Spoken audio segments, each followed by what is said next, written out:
But we are back. We're back. We're doing chapter 2. It's gonna be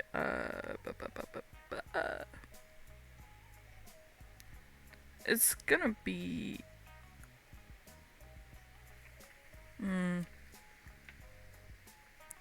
it's just gonna go downhill.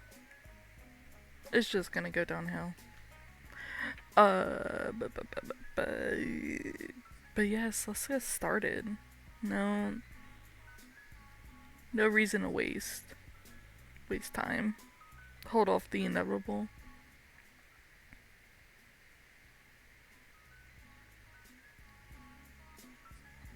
I hope the audio's okay. I hope it's not too loud.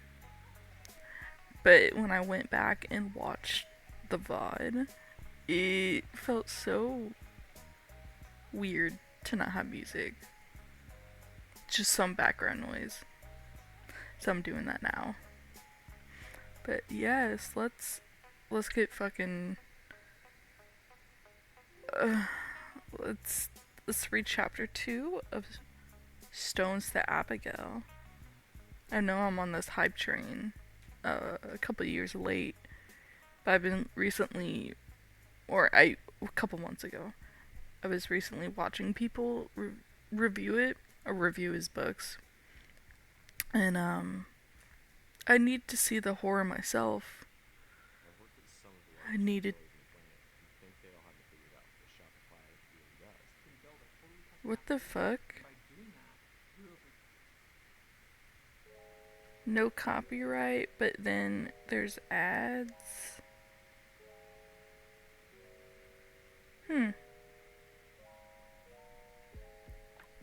How interesting. Oh, it says in the description that the first video got claimed for copyright. Well, anyway, I do not have YouTube Premium. I refuse to give YouTube money that way, and I hate Spotify. I do not like Spotify. On my phone I used a very legal version of YouTube Premium. Anyway, let's start reading. Okay. Let me get my drink close to me super quick.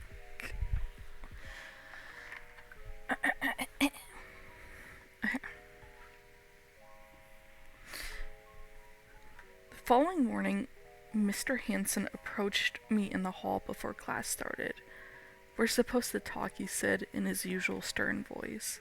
I responded, "I know, but what about?" He began gesturing with his hands as he often did. It was a habit he developed to trick people into believing he was saying something interesting. "You know you're a smart kid, but you keep showing up late to my classes and it's becoming a problem," he said. Surprised he showed genuine interest, I replied with a smirk. "I'll do better in the future." He continued, "Alright, well, I also wanted to ask you about a TA opportunity." I replied, "You don't have a teacher's assistant?" I watched a bead of sweat fall down his balding forehead as he responded. "The last TA moved, and yeah, you're not always on time, but you get your work done honestly and efficiently." I asked, "Okay, Mr. Hanson, next semester?" He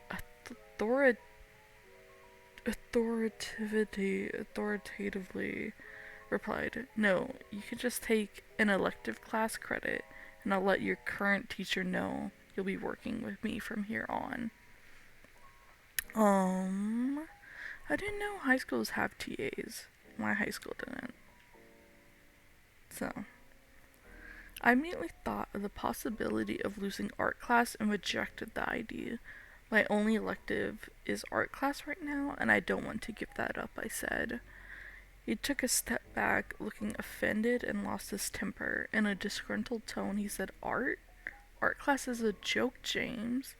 Tell me one person you know who's making a living painting pictures.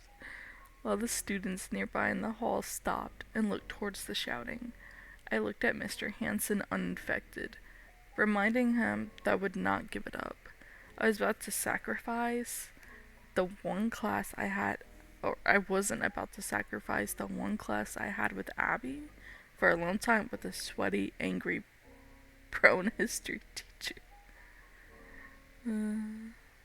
Name one person who makes a living off art. We love teachers who discourage student dreams. Oh my. I actually don't. I don't like that. Give me out of this big space. There we go. Let me change the. Here you go.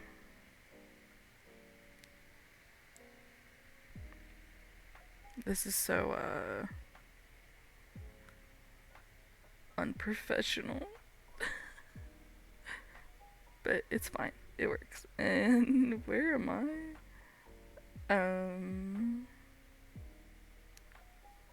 Where am I? And I'm gonna move myself just a little bit. Yeah. Okay. Ooh, boo. I'm gonna zoom in. Does that affect y'all at all? Oh, it does. Okay. Boop, boop.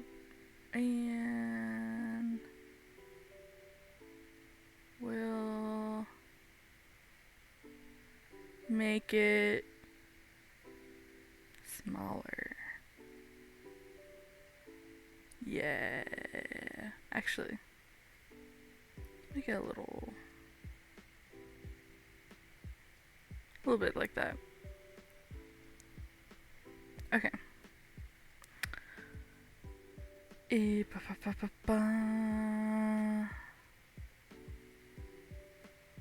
god, oh god, oh god, oh god.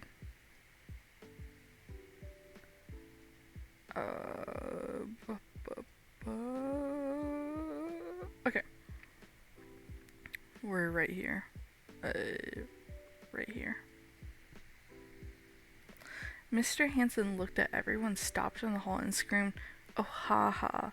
Everyone look at Mr. Hanson, he's such a goof. Move along, kids." He's such a goof. Everyone just looked at him as he turned back to me, maintaining his clearly frustrated posture. He then waddled into his classroom to begin class. I reluctantly entered with the remaining students to sit at my desk, which was conveniently placed within broomstick range from Mr. Hanson's desk. Also, I'm realizing his name is Mr. Hanson, and Onision's beef with Chris Hansen. It's all full circle.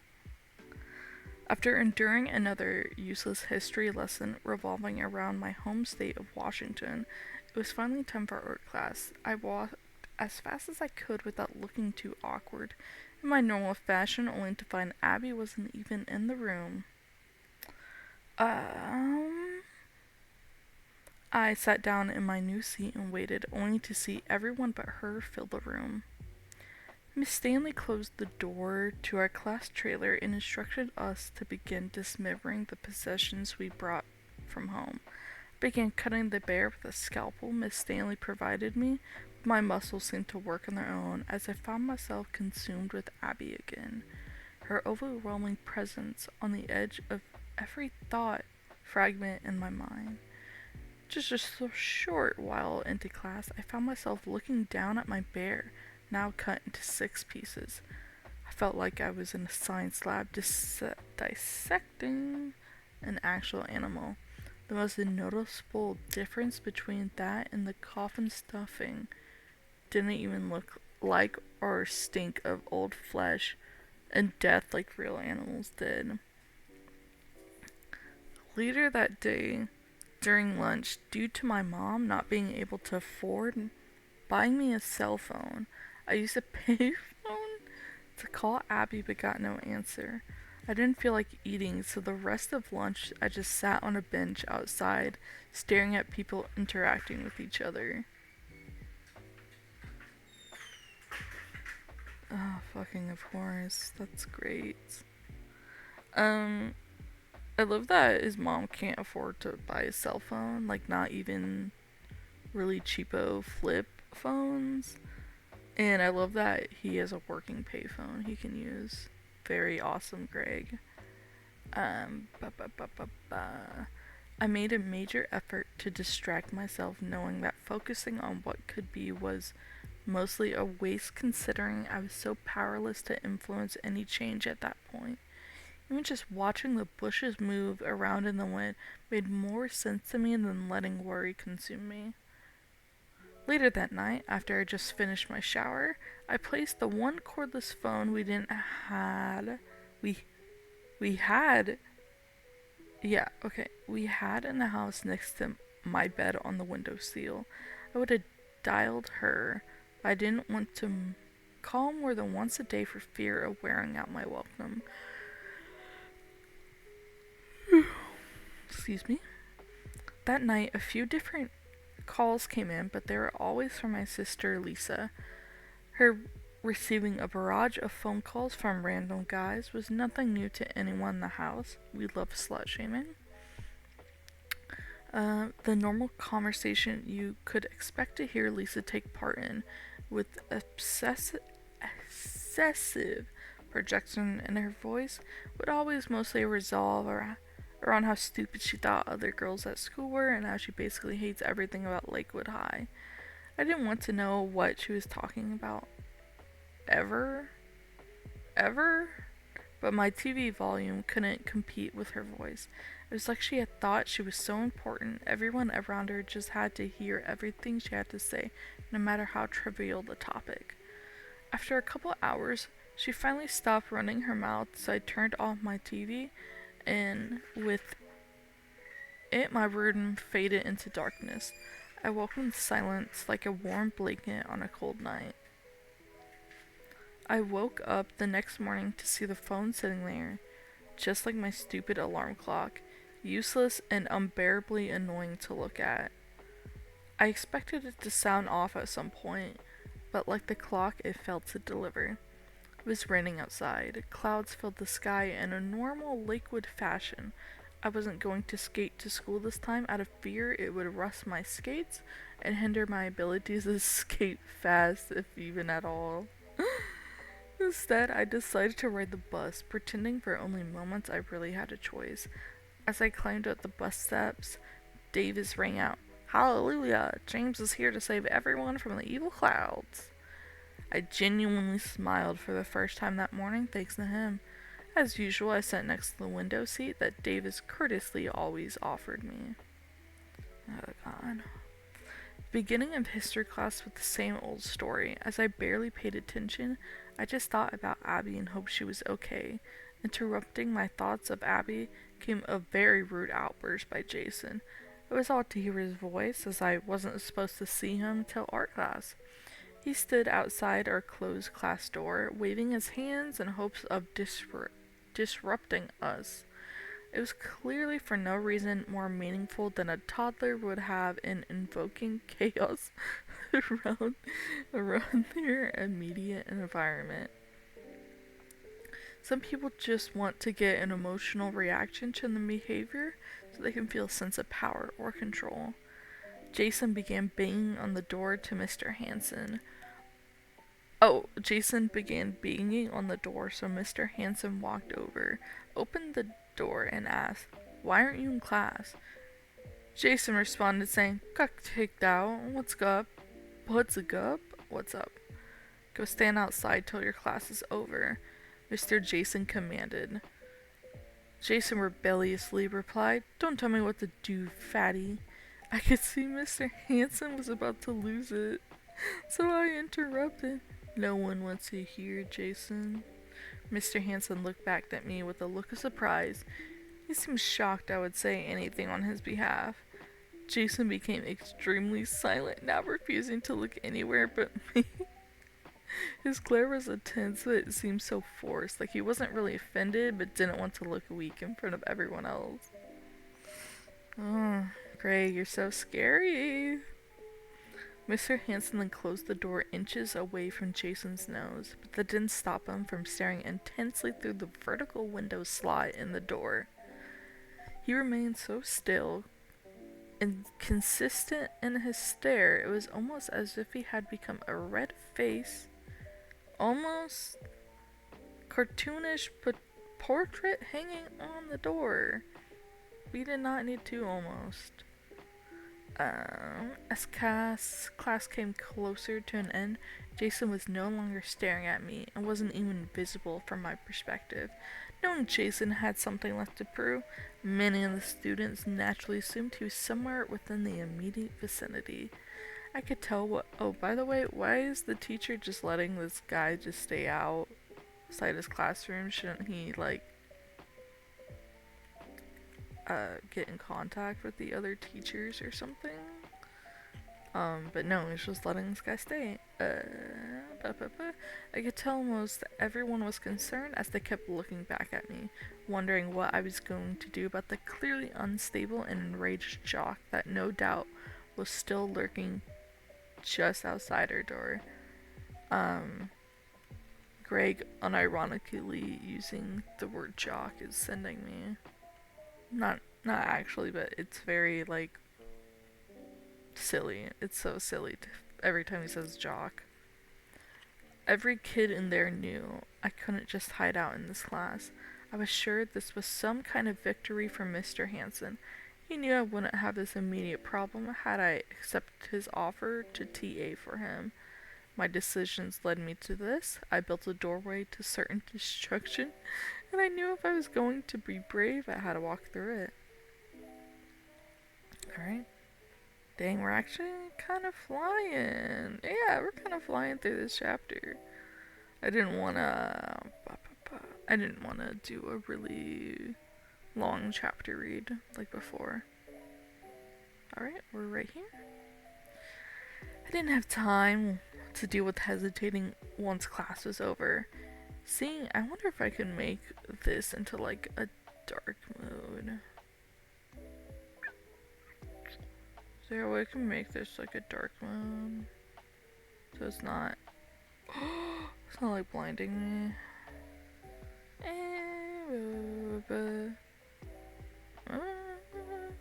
Nah, whatever.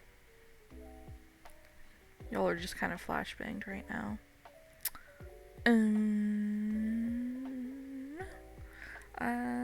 I didn't have time to deal with hesitating once class was over. Seeing Abby was my real priority.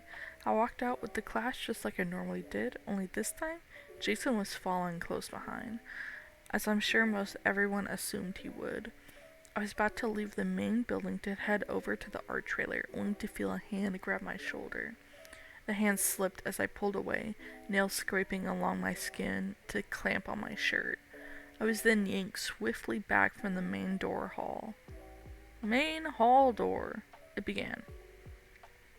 Let me take a little sip of something. Yeah, we're like 20 minutes into the stream, and I spent a couple minutes talking about whatever. We're kind of flying through this chapter, but I got stuff to do, so I kind of did put myself on a time limit.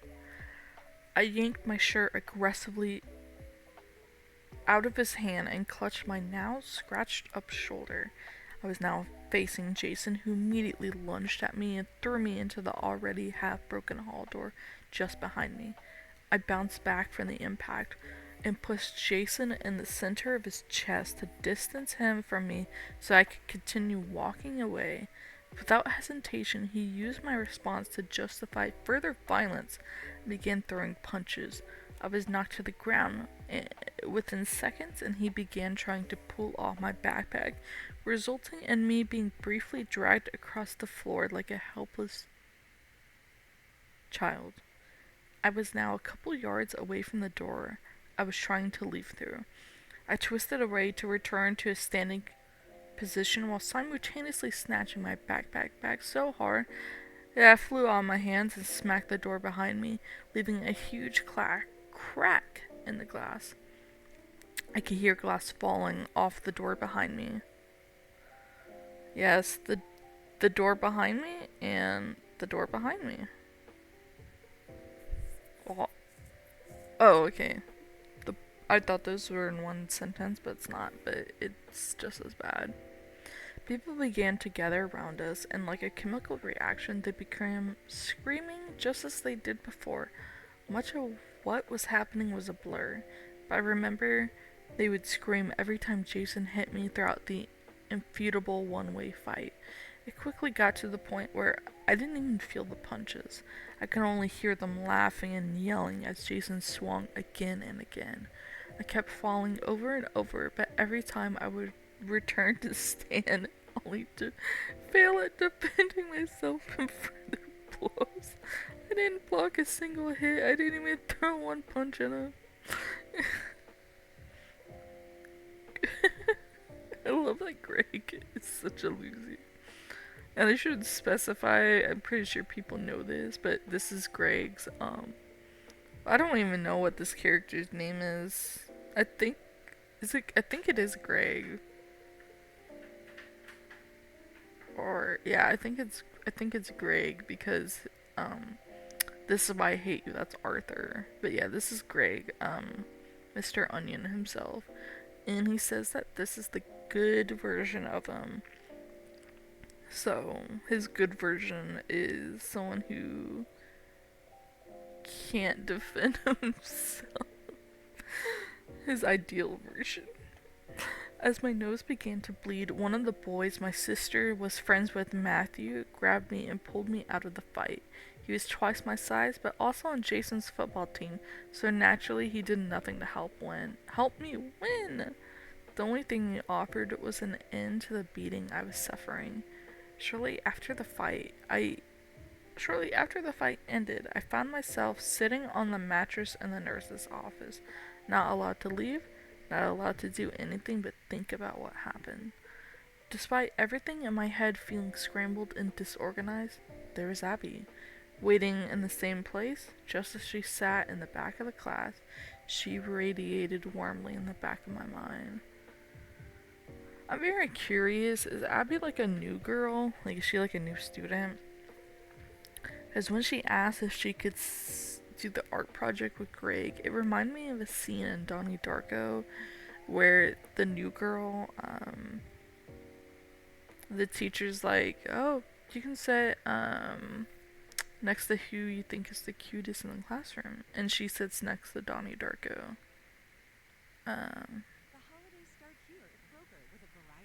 I have another ad.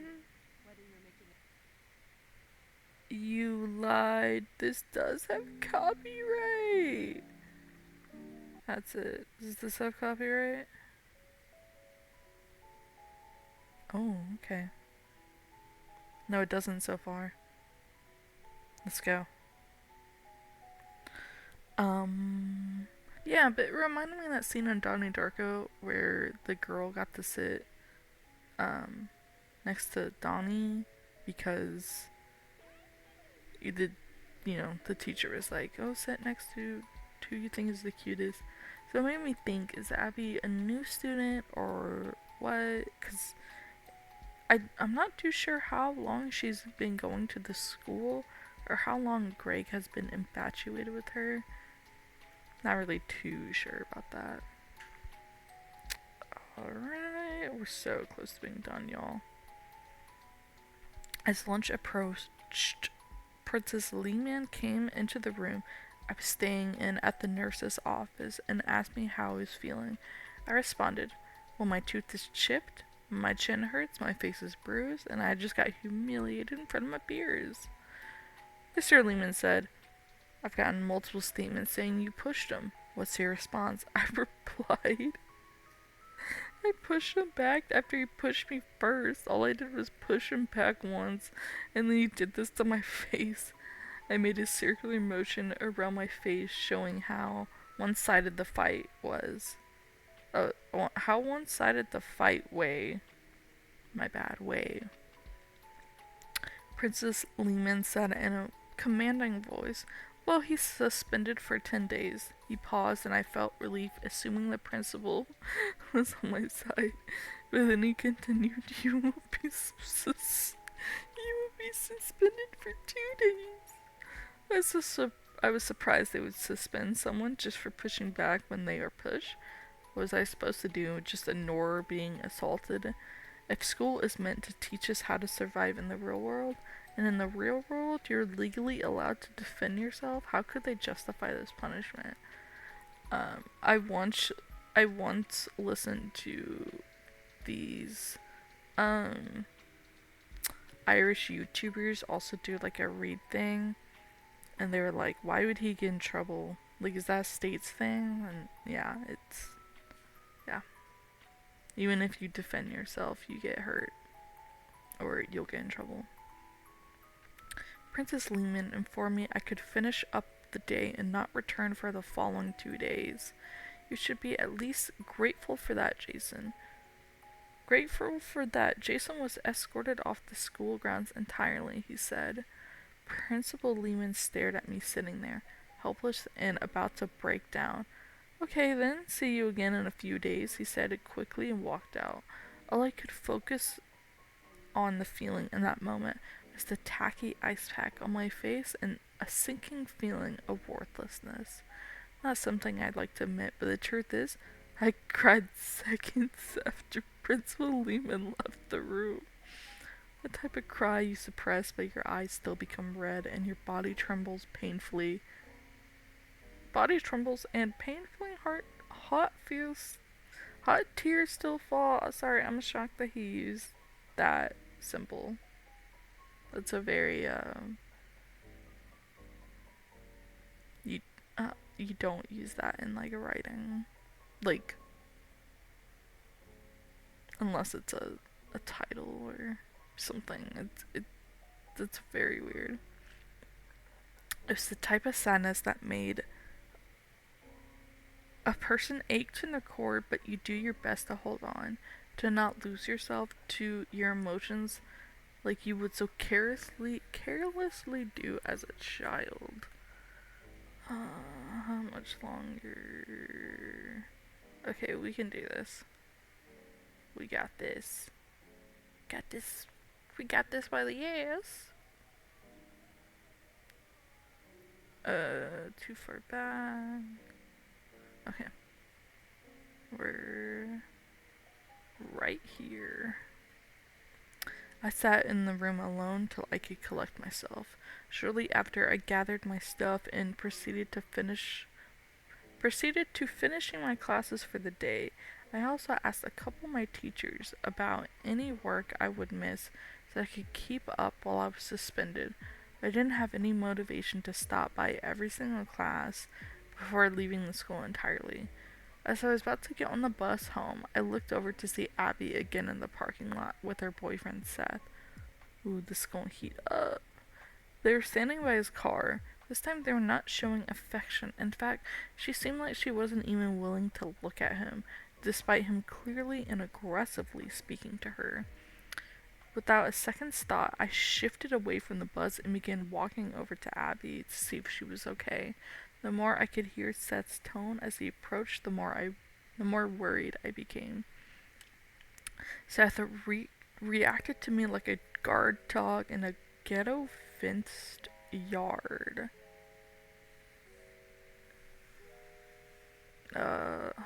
I'm not gonna mess with that. Yes, a ghetto fenced yard. Once he realized I was heading towards him, he puffed out his shoulders and glared at me in attempts to look intimidating. Abby remained upset. It seemed like she was emotionally unable to look anywhere but the ground. Now within a fair speaking range, I tried to sound optimistic for the sake of Abby's emotional state. Hey Abby, were you at art class today? I asked. Her boyfriend stepped in front of her to block my view and said, are you the kid that called her the other night? I responded, yeah, we're just the Norm Janes. Abby said mumbled. She said mumbled loudly behind Seth. I love when I say mumble. Okay. Seth looked back as if an arrow had just been plunged into his chest. Abby then walked around him, looking only at me, and said, "Will you walk me?" But paused when she saw my face. Abby's facial expression changed quickly to shock as she asked in an alarmed tone, "What happened?" Her boyfriend busted out laughing. "Oh, you didn't see this idiot get wrecked by Jason? He didn't even fight back. I would have had that jock prick choking in his own blood in seconds. But you just took a beating like a..." Abby interrupted, screaming. Oh, uh, when, when so many ellipses happening in this paragraph. Um, but interruptions are dashed, not ellipses. Ellipses are when you trail off, but of course, Greg doesn't read, so he doesn't know. Abby interrupted, screaming, "Shut up, Seth, you sadistic freak." Seth's grin turned into a scowl. He rapidly stepped towards her, so I blocked his path by stepping in front of him. Seth looked more mortified than I have ever seen a person get. Such a short time knowing him, I could see he had a number of mental and emotional issues. More more so than I understood. Why do you look mortified? He's facing up against the boy who got beaten up. He should not be scared. Seth didn't even try to get past me to Abby. He let his voice reach her with his screams. "You have no respect after what I've done for you?" Abby replied, "I'm sick of this, Seth. I want nothing to do with you." Her voice cracked as Seth screamed once more. "If you're ending this again, He didn't know what to say, but in his eyes I could see a deep, intense hatred. When I looked into most people's eyes, I saw all kinds of things, but in him, there was only anger and pain. I love how Greg says, like, most people or most everyone. He did that, the previous chapter. I love how when you write, you want to have, like, concrete wording for the most part. You don't want to have, you know, you just want to say what you say. There's no reason to kind of like downfall it by saying most people. Just say peaceful. Or like in the previous chapter, he said most everyone were surrounding the fight between the two jocks. Just say everyone. There's no need to kind of like downplay that. It's kind of implied that not everyone actually is at looking the fight. Like, whatever. His hands were shaking furiously, his breathing noticeably irregular. He was losing it. Abby still refused to look at Seth as he threw his tantrum. He yelled, "Fine. Be with a guy who can't even protect himself, idiot." Seth got into his car as Abby tightly grabbed my arm. Her eyes remained closed like she was scared, hiding in a shell. She jumped at the sound of Seth slamming his car door. Recklessly, Seth floored the gas pedal, and his car lurched forward, barely missing Abby and me as he pulled out of the parking lot. Abby stood silently by with her eyes still closed. I didn't even know how to act in a situation like this. Trying not to make things worse, I said, "I will walk you home," to answer your question. Abby opened her eyes but remained silent. She nodded. We have been walking for a while, every step making us feel like we are slightly further from our problems. She finally spoke. "So I was in art class and I saw your cut up bear." I responded, "Yeah, creepy, right?" Maybe it was a foobar idea. Um, anyway. Anyway, I don't know why I don't get the joke. She laughed a little. Yeah, I guess we're both kind of weird. I was all game for it. I softly laughed as I began to feel raindrops hitting my arms and neck. I hear running is just as bad as walking in the rain, I said. You just get wet, she replied. Kitty. Yeah, something like that. It's like the harder you try to fix some problems, the worse they get. I impulsively asked to confirm what I had earlier seen. So your Seth is... She interrupted.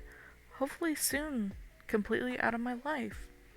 Curiosity overtook me, and I asked... Or, curiosity overtook me, I asked, what happened? She frowned and said, other than what happened in the parking lot? I responded, well, I don't know. Don't say anything you don't want to. She stared at her feet as we continued to walk. I'm getting a little flustered, a little bad at reading right now. I noticed her makeup was running shortly after she noticed too and began to rush us getting home. Walking faster, she said, I'm sorry, I really don't want you to see me like this. She continued to rush slightly ahead of me, and I stopped walking and said, hey! She slowed down and stopped, still facing away from me. Oh, yes, baby! So close to being done. We stood in the rain for only a few seconds before she asked, do you think makeup really helps anyone? I replied, still looking back at her. I think it helps us forget what we don't want to remember. It lets us pretend we're a little more perfect than we really are. She laughed sadly and said, that's one way to put it. I smiled and replied, makeup is just makeup. And skin is just skin. It is what it is. Deep conversations about makeup, which is clearly written from a man who doesn't wear makeup and doesn't understand why women wear makeup. Because okay, forget about girls who do it because they feel good doing it. Not like they're hiding up. Like, they're not trying to hide something. They just like it. Abby looked up at the rain for a moment and then down at the ground again. She then turned around with her rain-soaked face revealing what she was hiding under her makeup. Standing before her in the rain, looking at the results of what she had suffered, broke my heart. Abby wasn't worried about her makeup running for the reason I thought. She was just afraid of what I would think when I saw the bruises on her face. Some just like mine.